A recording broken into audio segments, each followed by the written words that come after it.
Millions of Pastor Joel Osteen's devoted followers have been moved to tears by the deeply personal news that his wife, Victoria, just shared. People from every corner of the globe have been moved by her insightful message. The Osteens are an inspirational couple who have touched the lives of countless people with their faith, hope, and tenacity. Nonetheless, Victoria has spared no time today to reveal something that has truly broken her heart, bringing attention to a genuine and frequently disregarded facet of existence. Keep watching as we explore the news that Pastor Joel Osteen's wife shared. For a long time, Pastor Joel Osteen and his wife Victoria were an example to follow. Their inspiring sermons, books, and Lakewood Church have brought people together and helped them through tough times all across the globe. Still, challenges can befall even the most resolute individuals. Vicky fearlessly opened up about one such fight, and her remarks resonated deeply with her audience.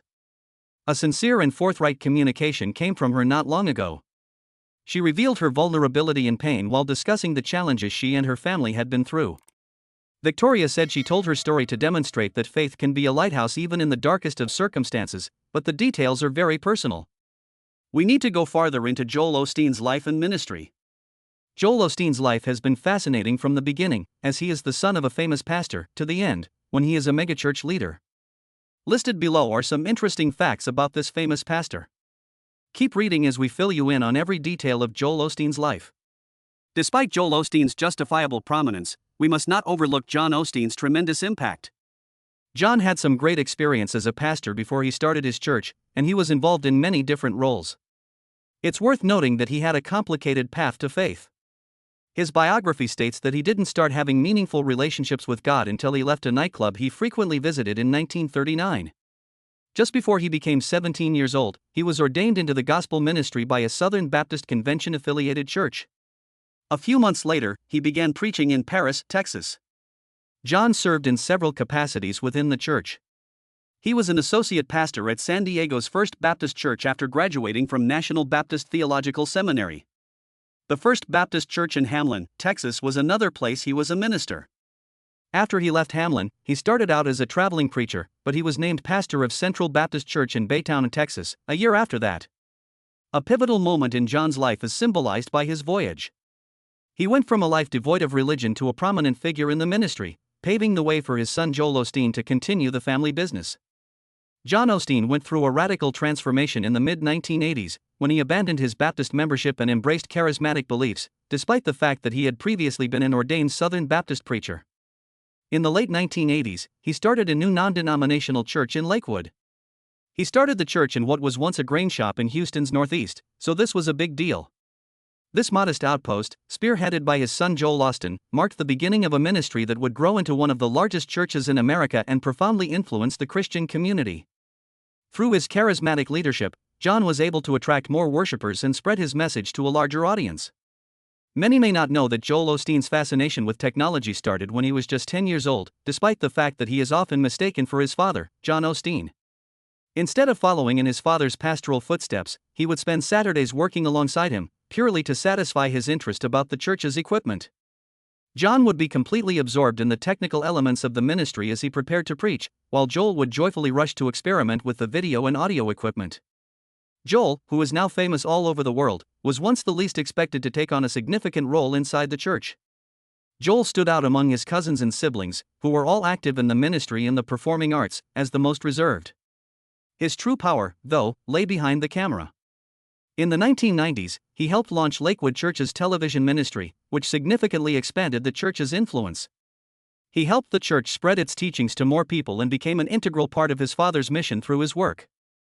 Through it all, Joel was able to forge his own path while honoring his father's legacy, turning his childhood interests into a powerful ministry tool. Joel Osteen oversaw the church's media department for 16 years, changing the lights during services and overseeing cameramen. Whenever he needed help deciding what to wear to church on Sunday, he would visit his dad at his house. Careful notation of the dates and details of his father's outfit on yellow-lined paper. In addition to advising his father on when to face the camera for those memorable times, Joel took on the important task of editing the sermons for television shows. While employed in the media, he started to have a strong desire to be a minister. The question is, how did he become a minister? Although Joel Osteen was an introvert by nature, he found himself thrust into leadership roles following his father's death in 1999. As of that day, Osteen was officially the senior pastor at Lakewood Church. He oversaw the church's meteoric rise to prominence, and it eventually became the biggest and fastest growing congregation in the United States. By increasing the budget for television airtime and actively increasing the budget for billboards and other platform marketing, he greatly increased the church's media visibility.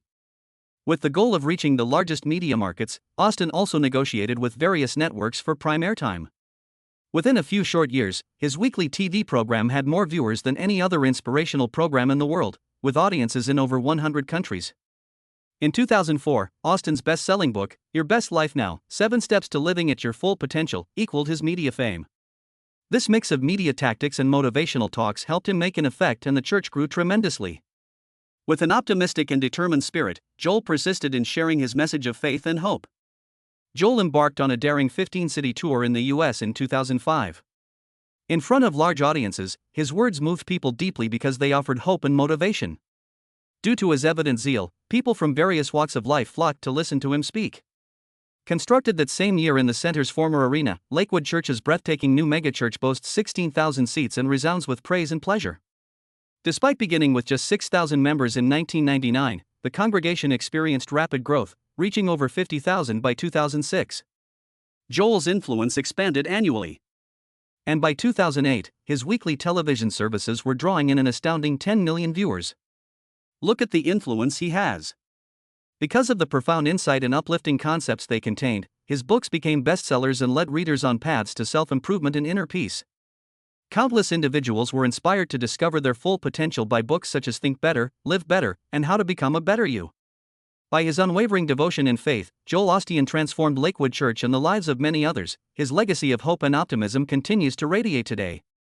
Joel Osteen was famous for his youthful appearance and easygoing personality. He was often referred to as the preacher with the smile. He was known for his optimistic and straightforward sermons that steered clear of complex theological arguments. Instead, he focused on optimistic themes. And he frequently shared his belief that a better life is what God desires for us. He became famous when this tactic resonated with people and attracted large audiences to his services.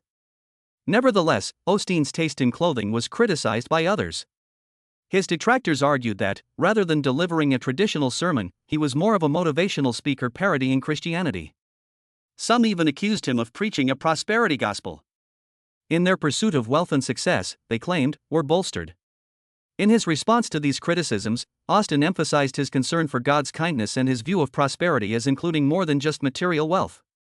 Osteen also defended the commercial strategies used by Lakewood Church to bring in new members. Those who opposed innovation risked losing members or even closing their doors, he said, because churches had to adapt to the times. His commitment to share a message of hope and optimism in the face of criticism has been a defining characteristic of his ministry. What, nevertheless, would transpire if a person who had committed their entire life to serving God encountered a medical crisis? The health of a loved one or himself? Joel Osteen freely admits that he sometimes has down days, despite his positive TV appearance. He holds the belief that one's early habits can shape their entire day. With the goal of developing a positive attitude, he makes time each morning to reflect on his blessings and let go of any residual negativity. There was a time when Joel Osteen lacked this positive outlook. He began honing this approach and cultivating an optimistic outlook on life when he first experienced difficulties. His transformation began with his mother's diagnosis, a significant event in his life that he hardly talks about. But while discussing the connections between faith, science, and healing, Osteen revealed a personal anecdote about his mother, Dodie.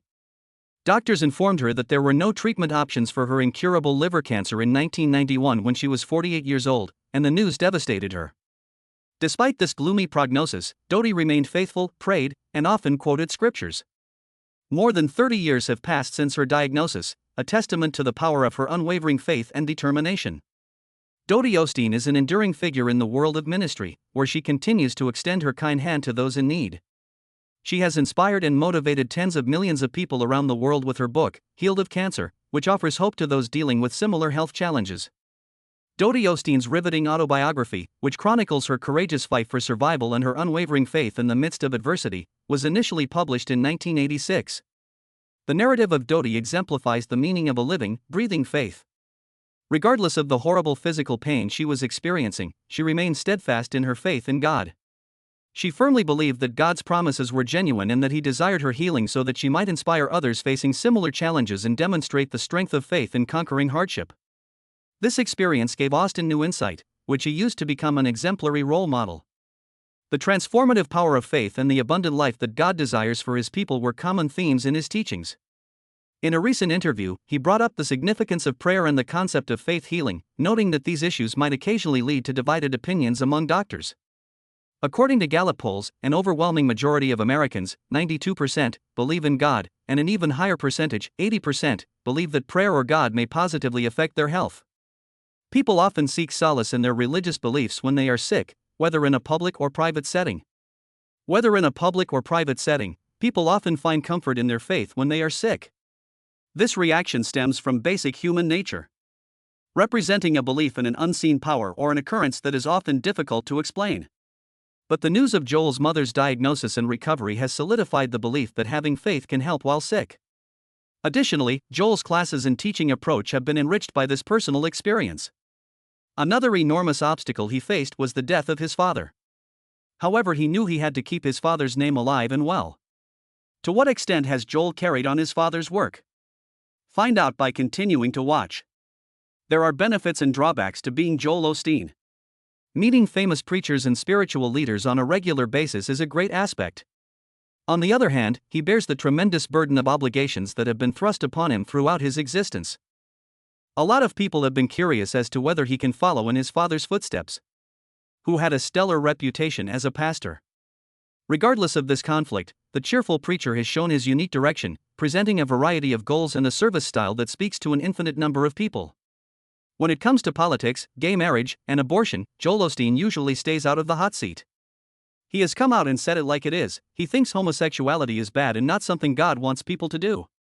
In spite of this belief, Osteen preaches a friendly attitude, stating that his community embraces homosexuals without passing judgment.